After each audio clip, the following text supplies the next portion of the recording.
ओम शांति। ओम शांति। सभी योगी आत्माओं को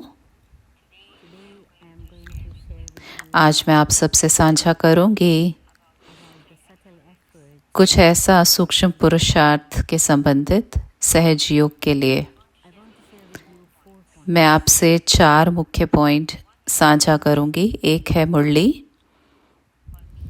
मेरे लिए मुरली वो सूक्ष्म और ताकतवर धागा है जो बाबा से, परमात्मा से, बिंदु से वो संबंध जोड़ने में मदद करता है। और इसीलिए ये बहुत बहुत ज़रूरी हो जाता है मुरली का अध्ययन करना। ना सिर्फ मुरली को सुनना परंतु मुरली का अध्ययन करना।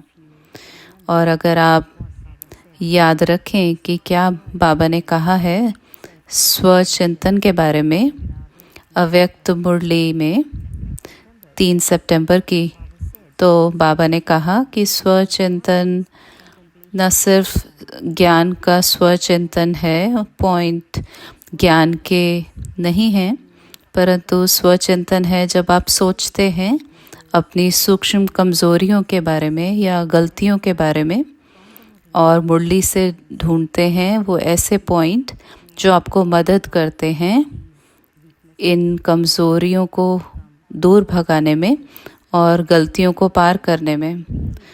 और उसके लिए ये बहुत ज़रूरी हो जाता है अपनी वो स्थिति, साक्षी स्थिति का अभ्यास करना, साक्षी दृष्टा का अभ्यास करना। जब हम साक्षी स्थिति के बारे में बात करते हैं तो वो सिर्फ ये नहीं है कि दूसरों को साक्षी दृष्टा के रूप से देखना, परंतु सबसे पहले अपने को देखना एक साक्षी दृष्टा के तौर पे। और उसके लिए हमें बहुत ज़रूरी है अभ्यास करना एकांत का। तो एकांत, साक्षी दृष्टा और स्वचिंतन, ये 3 बहुत नज़दीक से संबंधित हैं मुरली पर। और फिर मुरली आत्मा को जोड़ती है बाबा के साथ, परमपिता परमात्मा सर्वशक्तिवान के साथ, और योग फिर बहुत सहज हो जाता है। और मुरली जो और बात देती है वो है बहुत सुंदर विचार, ताकि हम अपने मन को एक मन की दिनचर्या बना सकें। क्योंकि हमारा योग बुद्धि योग है, बुद्धि का योग हमारा योग है। एक मुरली में बाबा ने कहा था कि कुछ बच्चों की अपवित्र बुद्धि होती है और योग के लिए एक पवित्र, शुद्ध, एक भरपूर बुद्धि चाहिए। और एक भिखारी की जो बुद्धि है उसमें बहुत ही कम दर्जे के संकल्प चलते हैं।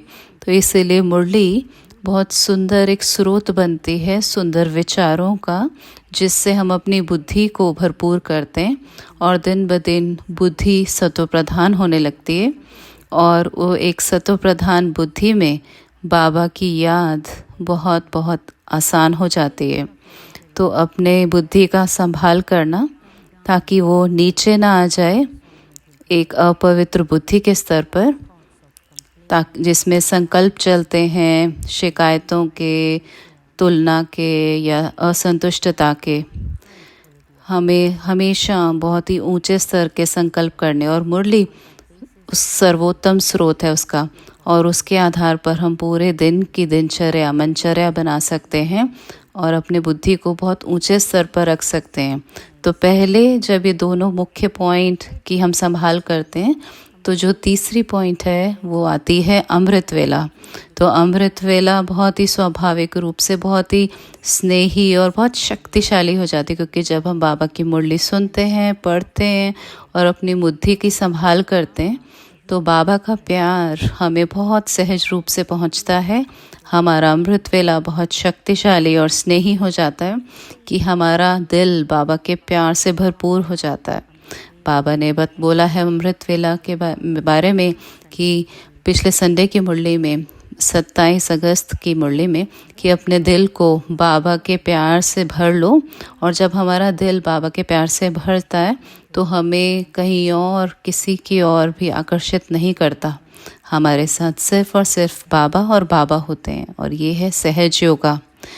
और जो चौथी बात जो मैं यहाँ पर बताना चाहूँगी वो है मर्यादा, क्योंकि ये सब ईश्वरीय मर्यादाएं हैं, ये सब बनाए गए हैं बाबा और मम्मा द्वारा।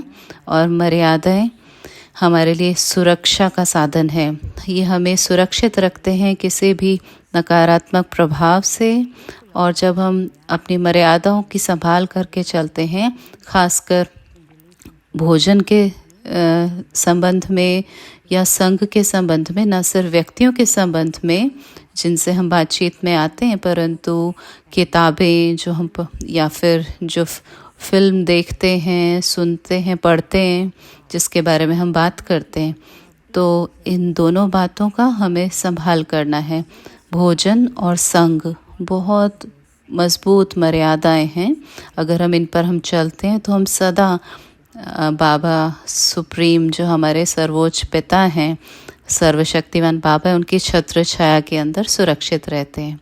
तो 4 बातें मुरली, और मुरली के लिए स्वचिंतन चाहिए, और साक्षी दृष्टा और एकांत। दूसरी बात, अपनी बुद्धि की संभाल करना ताकि वो सदा सतोप्रधान स्थिति में रहे। उसको चाहिए ऊंचे स्तर के संकल्प, और उसके लिए हम अपने बुद्धि को ऊंचे संकल्पों का भोजन देते हैं। और तीसरी बात, हमारा अमृत वेला इतना स्नेही और शक्तिशाली हो कि हमारा दिल बाबा के, परमात्मा के प्यार से भरा रहे। और चौथी बात, हमारी मर्यादाएं हमारी सुरक्षा का साधन। तो इन बातों को हम अपने मन में, हमारे अभ्यास में जब हम रखते हैं तो हम सहज योगी बन जाएंगे।